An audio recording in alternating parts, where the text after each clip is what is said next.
मेरे पति का जन्मदिन था। अब बेचारी गोपी अपने पति के जन्मदिन के लिए बढ़िया उत्साहित, बढ़िया 56 भोग बनाया उसने। गोपी कहती मैया इतने में तेरा लाला आ गए। कहने लगी भाभी ने मुझे भी कुछ खवाए दे। अब वो कहने लगी देख लाला, अभी सत्यनारायण जी की पूजा होएगी, अब बढ़िया ठाकुर जी को भोग लगेगा, वाके बाद तो ही कुछ खाने को मिलेगा।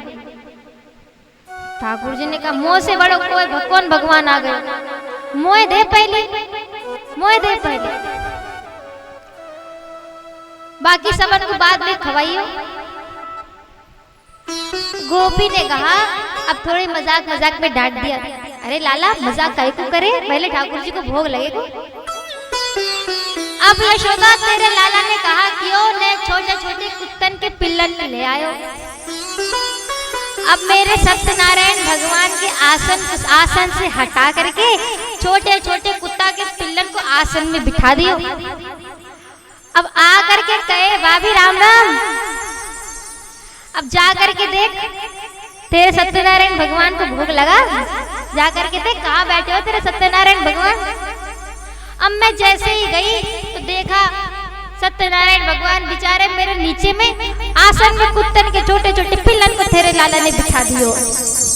सवाल जरा अपने लाला को कैसी कैसी हरकतें करे। और यहाँ तक कहा कि वो आने रात्रि के समय आ गए हो मेरे घर पे। अब मेरी चोटी से वहां ने मेरे पति की बड़ी बड़ी दाढ़ी है वहां को बांध दी। अब बांध दी। अब रात्रि के समय में जैसे ही मेरे पति उठे, पानी प्यास लगी, जल पीने के लिए उठे। अब अंधेरा था, दाढ़ी खिंचा गई, मेरे पति की आदत दाढ़ी उखड़ गई। अब देख यशोदा तेरे लाला ऐसी ऐसी हरकतें करे। अब जैसे तैसे दीपक को जला करके मैं लाई सामने, देखा तो चोटी को और मेरे पति की दाढ़ी को आपस में बांध दियो तेरे लाला।